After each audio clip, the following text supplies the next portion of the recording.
Bonjour, soyez le bienvenu dans cette nouvelle édition du JT du Parlement.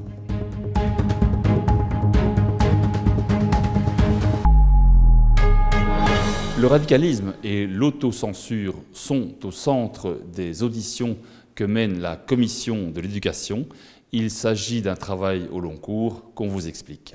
Les députés de la Commission de l'éducation ont commencé des auditions consacrées au phénomène de radicalisme et d'autocensure dans les établissements scolaires. Le panel du jour a vu s'exprimer les acteurs de terrain, des professeurs, une représentante des centres pluralistes de planning familial, les équipes mobiles de la Fédération Wallonie-Bruxelles, le Forum des jeunes, etc., qui sont venus partager leurs expériences respectives. Ces auditions se poursuivront jusqu'au 2 juillet prochain. Les parlementaires entendront successivement des acteurs de la société civile et des membres d'associations actives dans le domaine de la lutte contre le radicalisme, entre autres. C'est cet équilibre à trouver entre un soutien à des directions d'école où il y a des enseignants qui vivent des situations et pour lesquelles parfois ils se sentent seuls, en maintenant un travail au niveau des élèves pour permettre à avoir des élèves qui puissent s'épanouir au sein des établissements scolaires. Bien sûr, j'ai déjà entendu des discours radicaux. C'est plutôt rare par rapport à tout le temps que j'ai passé dans l'enseignement. On est surtout face à des jeunes qui sont curieux, engagés et ouverts.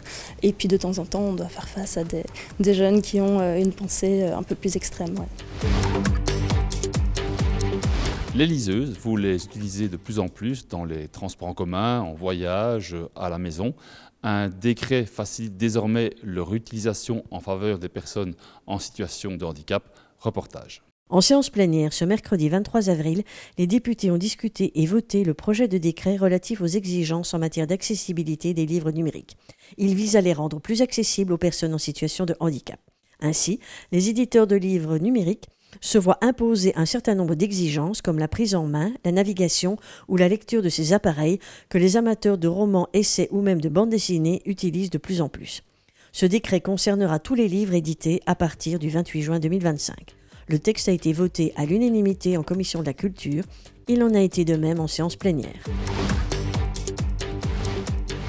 Un grand nom pour une grande rencontre. Françoise Tulkens, ancienne juge à la Cour européenne des droits de l'homme, interviendra à l'occasion de la prochaine session Réflexe le mardi 20 mai à 12h30 au Parlement.